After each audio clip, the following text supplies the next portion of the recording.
Are you struggling with how to change the card on your Shein application? Well, if you are, then you have found the right video. Talking about changing the card in Shein application might sound like a tough process to do, but well, it is not that hard. In this video, I'm going to guide you guys on a step-by-step tutorial to how to change card on your Shein application. Now, without any further ado, let's get right into our video. The first thing we're going to do is open our Shein application. From here, you'll be on the home page. From the home page, here you'll have to choose the product that you want to buy. If you have already chosen the product and it's on your card, then you can simply tap on your card and choose the product. For now, I will be choosing a product from here, and after choosing the product here, I will be tapping on add to cart option, and once I'm done with that, I will be tapping on add to cart option once again. After that, from here, you'll have to tap on your cart icon that is located on the top right hand side corner, right between the search bar and the three dots. And from here, you'll have to tap on the product that you want to buy. Once you have chosen the product, tap on the checkout option that is located on the below.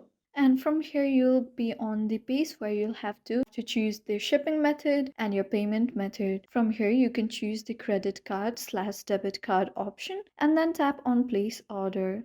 From here, in order to change the card on your Shein application, you'll have to fill out the card number, your expiry date, your CVV, and everything that is required here. And if you want the Shein app to remember all the card information, then you can tap on the toggle option that is located below the form of your card number and so on. Here it is said, remember this card for future use. You can turn this on if you want, and if you don't want, then you can simply not turn it on. And after that, you can tap on the place order option that is located on the below. And just like that, you'll have successfully changed your card number or card information from your Shein application. Thank you for staying to the very end of this video. I hope you found this video helpful. If you found this video helpful, don't forget to leave us a like and subscribe. Have a good day.